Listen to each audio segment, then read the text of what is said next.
And I think with documentation, whatever feels easiest. So it doesn't have to be so hard. A lot of times we make it a lot more difficult than it needs to be.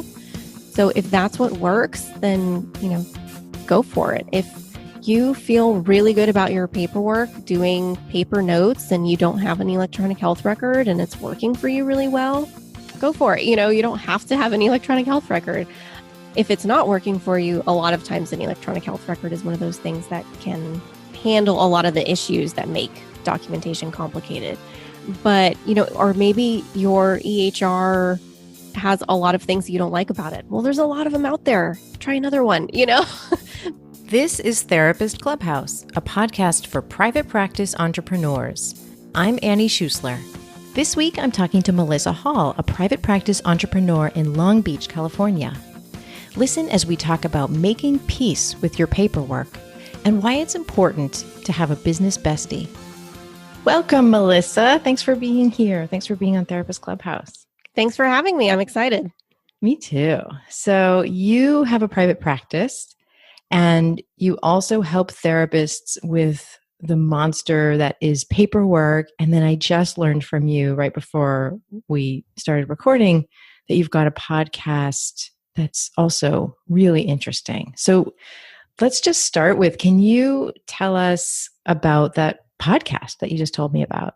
Sure. Yeah. And my practice, I'm actually closing down to focus on the online business first and have the podcast be kind of my second thing for now. So The podcast is called My Biz Bestie. Mm-hmm. And I started it with my biz bestie, who is Amber Hawley. She's another therapist and she's in the Bay Area. And we do not live near one another, but we talk to one another on the phone pretty much every day. Sometimes on the weekends, we don't talk, but often multiple times a day, we are talking to one another or checking in. And it feels like we've known each other forever. Like when we meet people, they think we were, like childhood friends. And we've known one another it's been less than 2 years since we actually met in person and started chatting regularly. So, but it's been so amazing to have someone who I can talk to about personal stuff. I can talk to about business stuff. And we have very similar, I think, modes of energy in our business right now would maybe be the best way to describe it. So we're both not full like hustle mode type people where we're going to be like, we both want to focus on other things and have a personal life. But we also really, really do genuinely love business and marketing and talking about that and are definitely in growth stages in our business. So it's great to have someone like that. And the more we started meeting other people, we discovered that a lot of people, especially female business owners, don't have that kind of support. And so we wanted to help other people be able to how to, give them ideas for how you can find it and how you can make it happen. So actually, if you don't mind, I can tell you a little bit about how we met, which was really interesting. Yeah. We were in a book club together on Facebook. So like a Facebook group, there was a group of us who a bunch of people had attended a conference, and I actually sponsored the conference through my business. And so I didn't attend the conference. I didn't meet any of them in person. And then after that, everyone wanted to do a book club and read this book. And I, at the same time, also wanted to read this book, knew someone who was in this group, and she was like, hey, we're good. And I texted her like, well, we should do a book club about this book. And she was like, oh, well, we're actually starting one. You want me to see if they're cool with you jumping in? So we all do this. We get to know one another fairly well. Out of that, we started doing a retreat. So out of that group of, I think maybe like 40 something women, there were 10 of us that self-selected to do a retreat together. So we did a week long in Vegas. And the point of the retreat was to have we call it Get Stuff Done. So, it's our GSD retreat. Yeah. And we all literally hang out in a house for 7 days and work on our own projects. Oh, that's brilliant. And would you ask each other for feedback during it? Yeah. Yeah. So that way you're there, you have people and you have a variety of people because it was a larger group. It's not just a couple of us. So you likely have someone who has experience with whatever you're working on and can help. But the idea is also that we can all work on whatever we want. There's no pressure to do anything. So if someone just feels like they need to take a break, I know especially that first time we did this. So we do this every year now. And the first time we did it, I know there were some people who were like, you know what? I have young kids. I haven't had a vacation in a long time. I've been doing and they were like, I just need a few days to just hang out. Like, I just need to sleep. I need to take naps. And that was kind of the way they were re-energizing themselves. And I know for me, it's really helpful to have a big project to work on because I can say on the outside, I'm like, hey, I'm outside of my business. I'm not responding to emails this week. It's kind of like I'm on vacation, but I'm actually focusing on one really specific task in my business. And so I can spend a lot of time on that and give it the effort that it needs. Oh, that's awesome. It sounds like heaven. I did a work retreat for the first time this year where I moved out of my house for 2 days. I had a friend who was out of town, let me go stay in her house. And I learned and set up Facebook ads and just was completely, on my own for 2 days. And it was so effective. And I do have kids at home. So that was the way that was going to happen. Right. I have found it super helpful for things like that, getting a really focused task done. And some people in the group don't do that. There's one person in particular, she always brings her laundry list of things to do, like all those to-do list items that continue to pile up, and she just knocks them out. And she gets like 60 to-do list items off of her to-do list, right? Yeah. So there's a bunch of different ways, but having that time to focus and step away from what's going on in your business normally and what's going on in life normally has been so valuable. But obviously the relationships that have been built out of that too. Yeah, I have a business bestie and I don't know, it's dramatic. It would probably be dramatic to say, I don't know what I would do without her.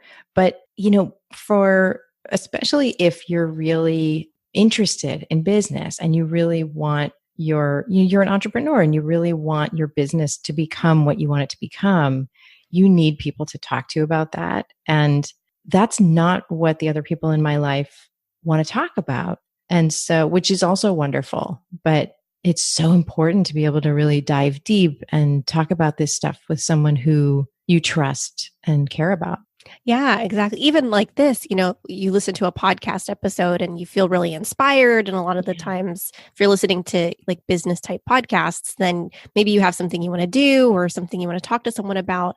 And it's so great to have someone I can just text and be like, oh, hey, have you heard this episode? And be able to follow up on that instead of just taking in all of this information and sitting on it. Yeah, absolutely. Yeah. In my program, one thing that we do is pair people up with accountability buddies. And you cannot know when you're just randomly paired up with someone. You can know that you're going to share some values because you're in the same program, but you can't know if it's going to be a business bestie.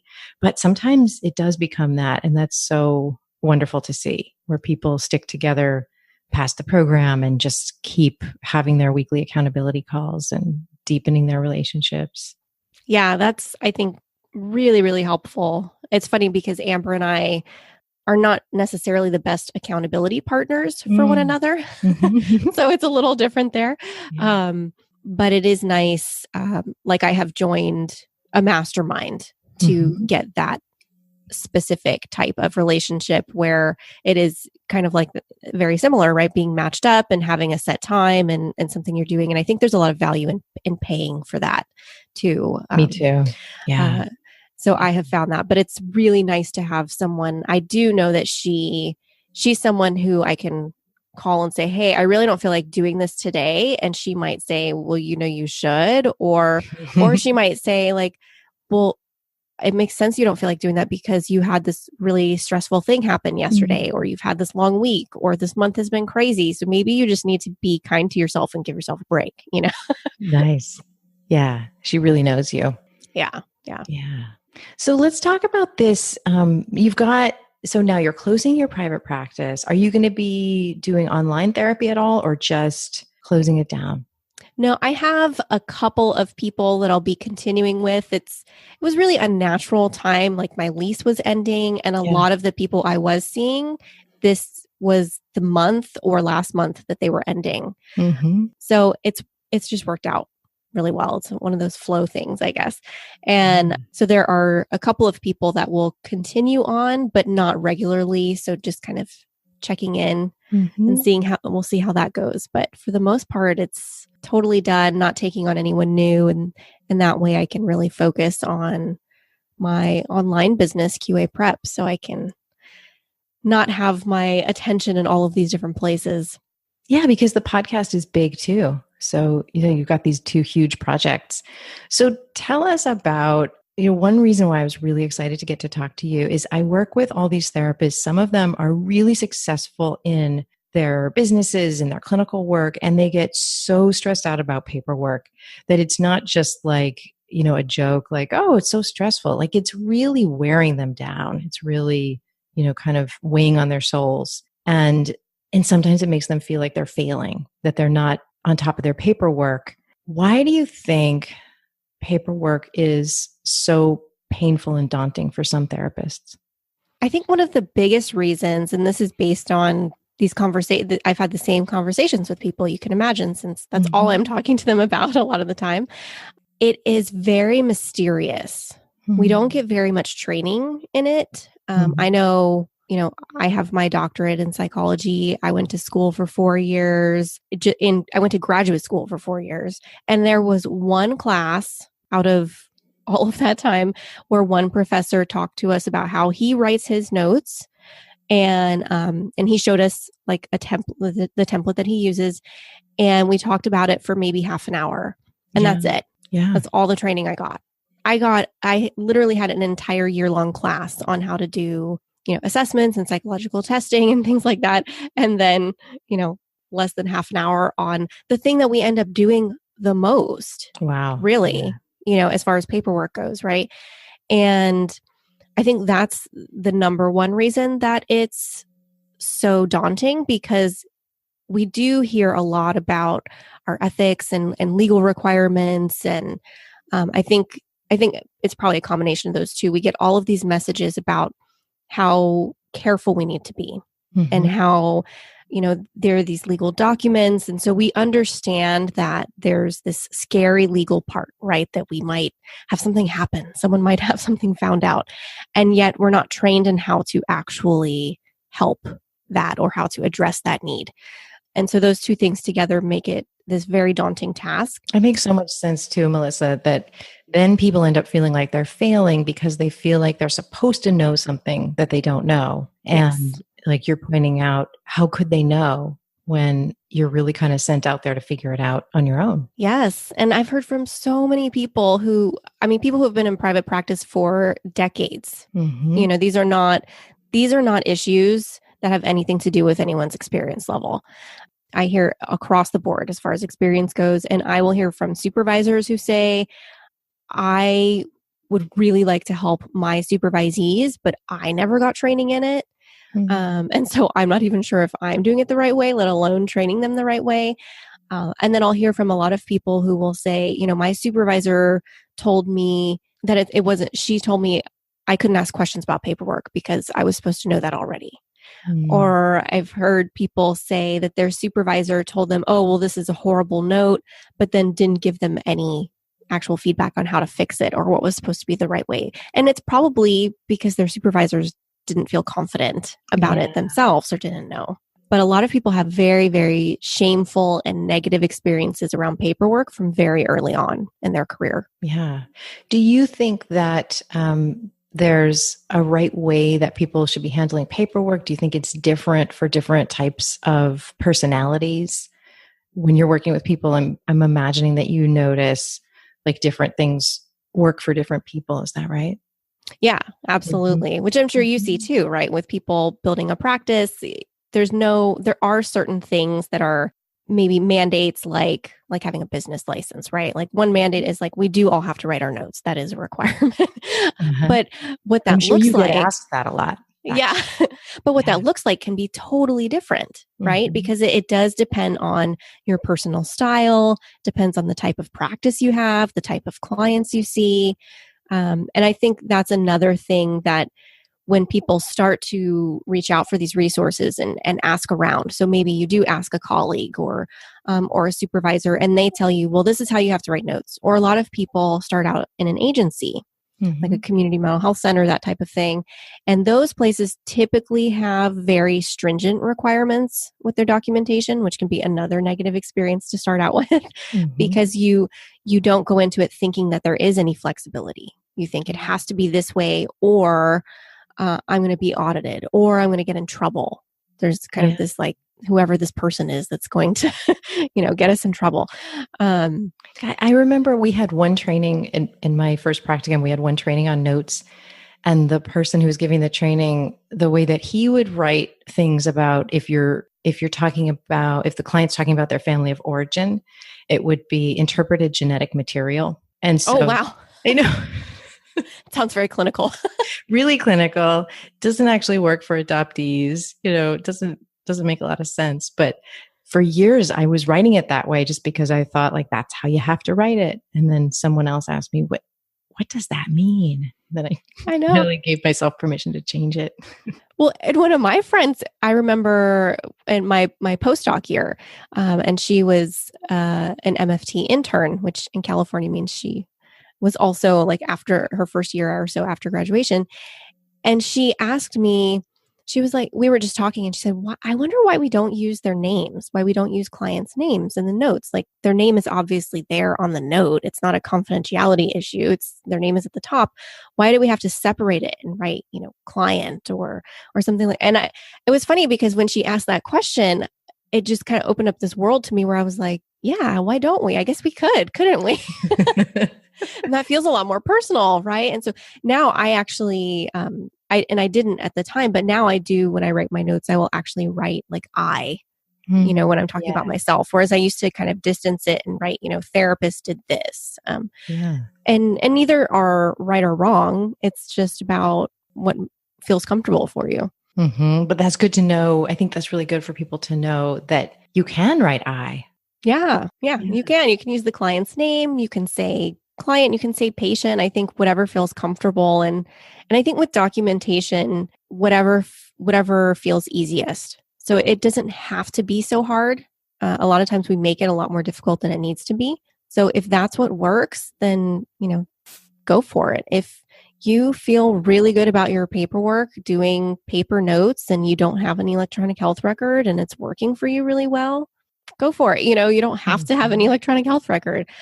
If it's not working for you, a lot of times an electronic health record is one of those things that can handle a lot of the issues that make documentation complicated.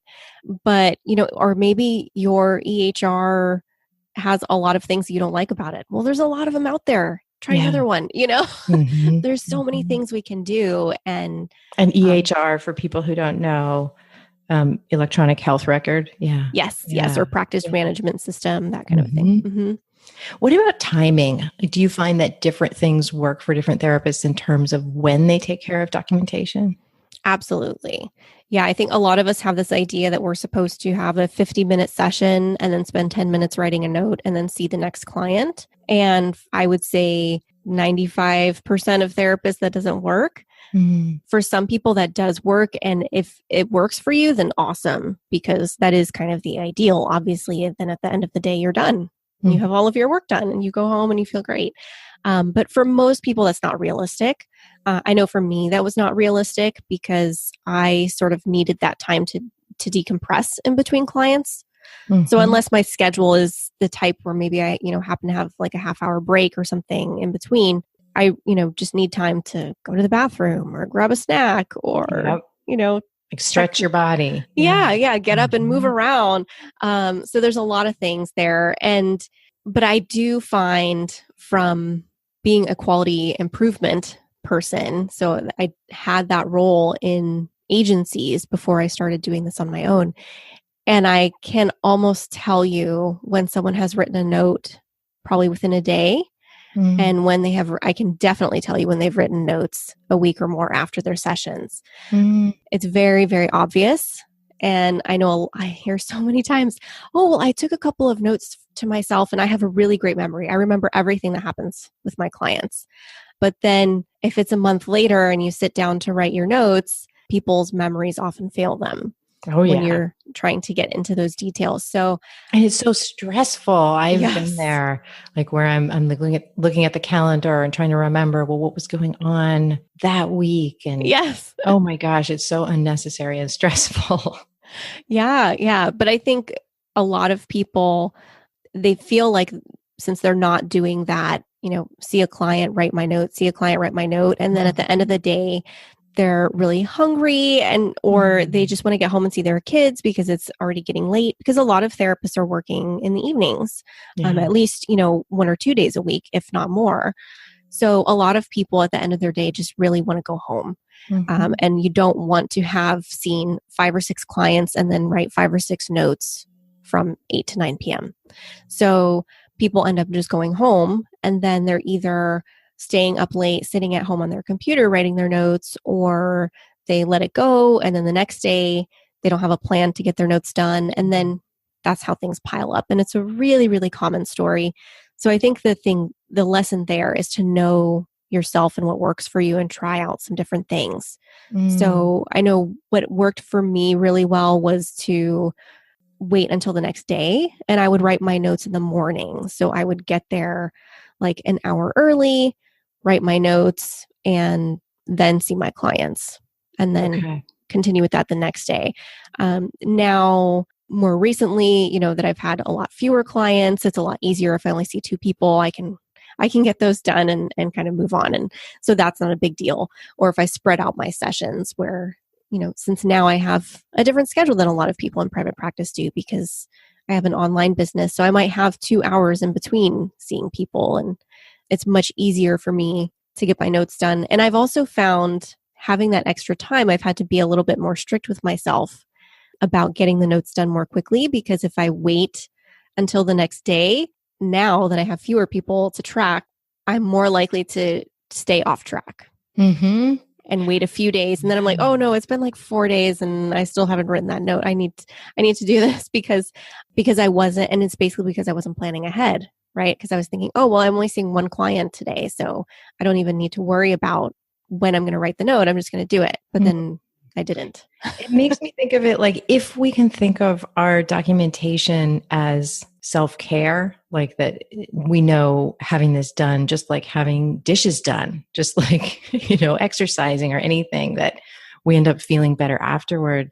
If we can think of it as self-care, then just like anything else, it's about really planning, scheduling, getting it into your routine, whatever it is that really helps you with that. Yeah, getting those things out of your head. And once okay, I, have this hour every Tuesday and Thursday where I write my notes for, Monday and Wednesday clients, that kind of a thing.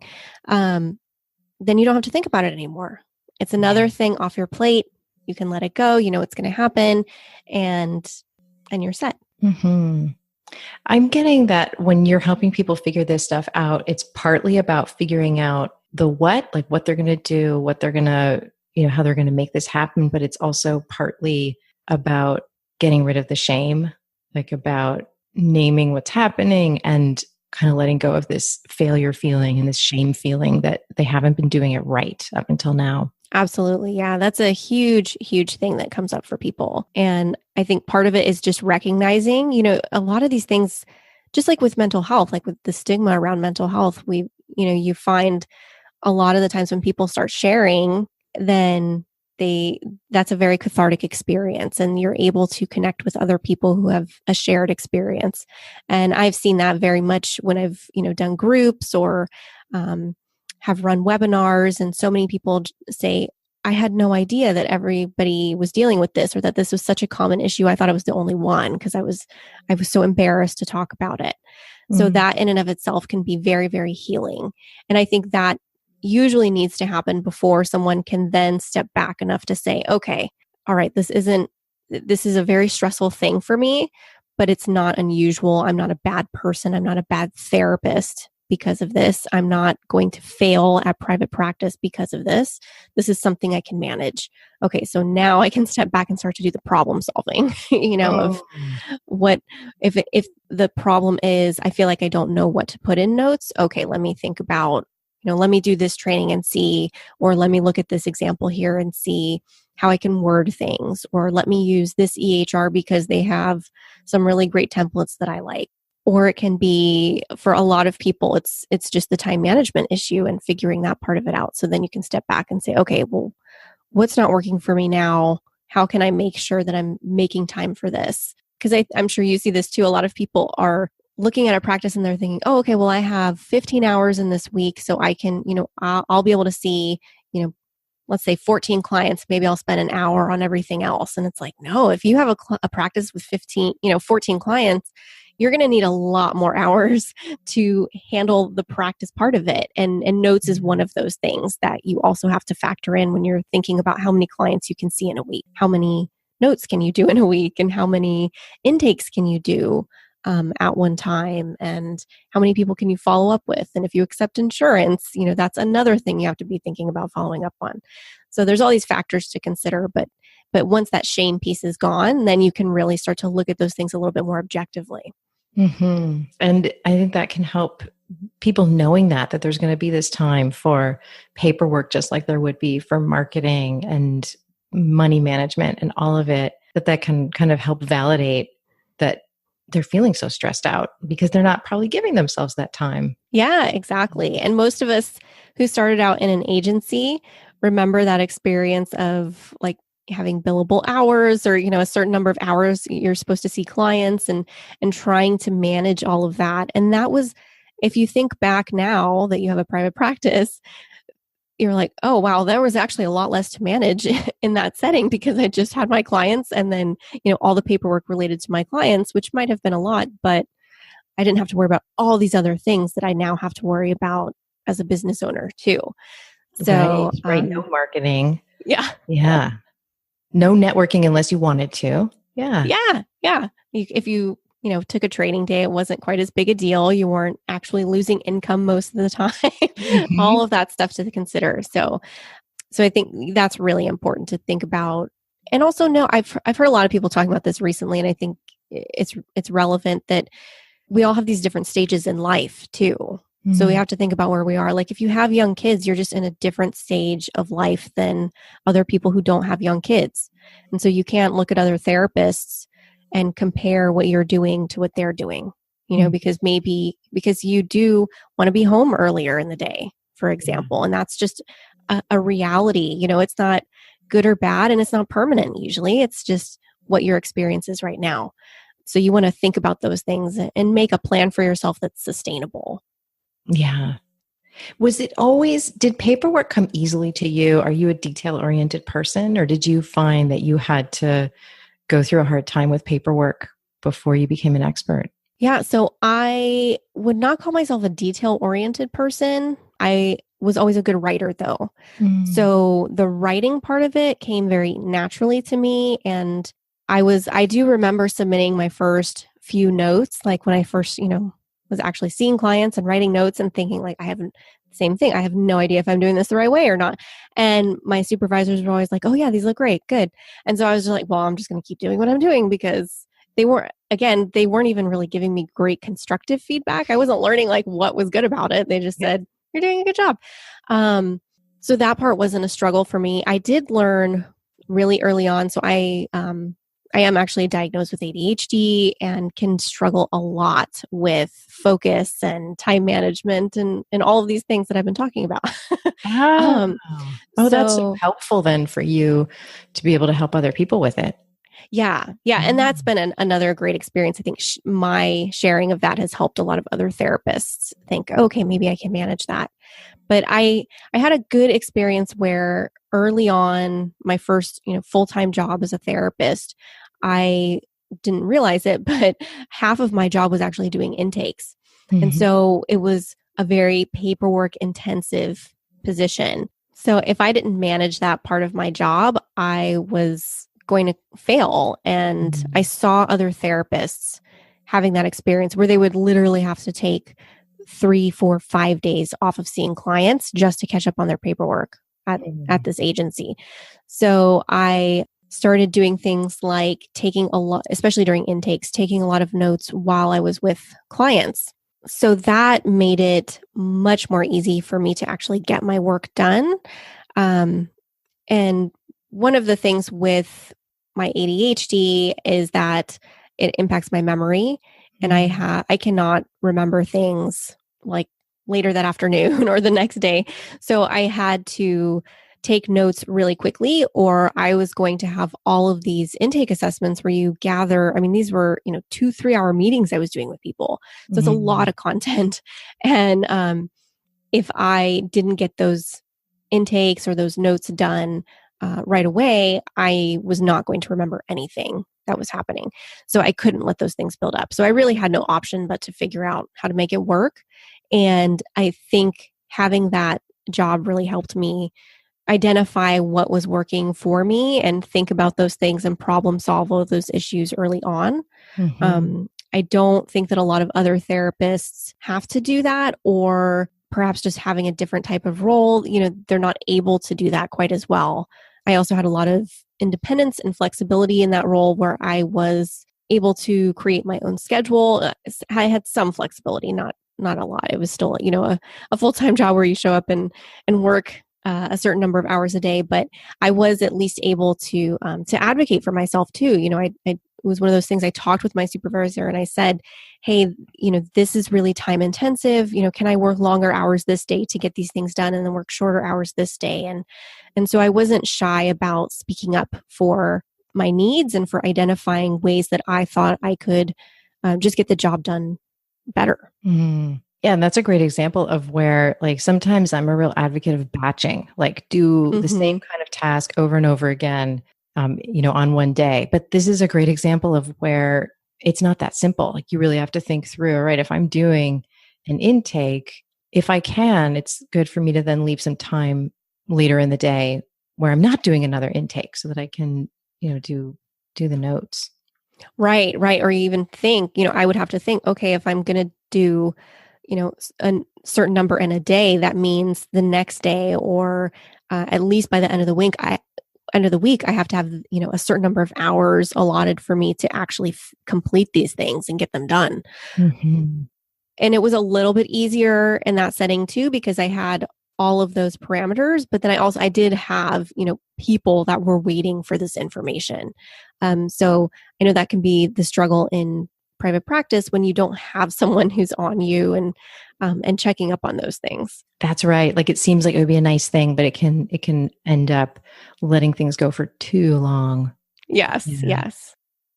Maelisa, if you could time travel to the beginning of your private practice, what would you tell the Maelisa of that time? I would tell her to create something that is sustainable in the long term, because I am not necessarily all or nothing, but I do tend to jump in with a lot of expectations and have high expectations for myself and I will actually get a little overly confident about what I can do. So that has been my mistake in both my private practice and my online business, where I have thought, oh, well, I'll really work extra hard and, it's going to blow up and be this great thing super quickly. And then I can step back a little bit. And it didn't happen, and it doesn't happen for most of us. It's very rare that actually occurs. So I do wish that I had taken more time to allow the slow growth, and to enjoy my life while I was allowing that, and not give myself so much pressure. Excellent. Yeah, I think that's so right, that we see things blowing up for people, but it usually happens after a long time of things not blowing up. Yes. So, what is one thing that you see seasoned clinicians doing and kind of making too hard for themselves around paperwork? I think evaluating what they're writing.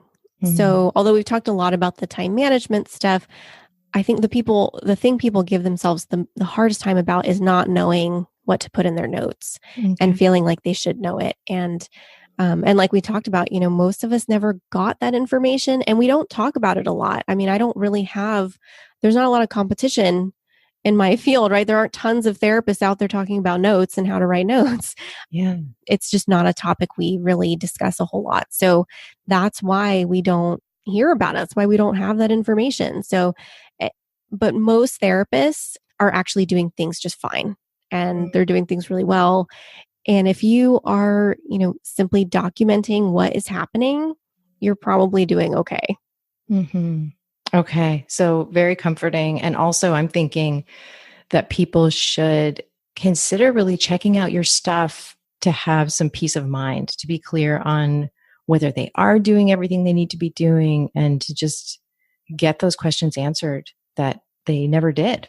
Yeah, definitely. Well, and I have a free crash course that people can sign up for. So you can get a lot of information and there are some templates in there and some cheat sheets and handouts and some ideas for how to make things easier. So I am giving you some of those practical tools so you can actually look at, what should be in these files in the first place. Excellent. Thank you so much. So what's the very best place for people to find you? Where can they find that crash course? Yeah, at qaprep.com. Perfect. You'll find everything there. You can sign up right there. And of course, if you're interested in the podcast, that's my bestie.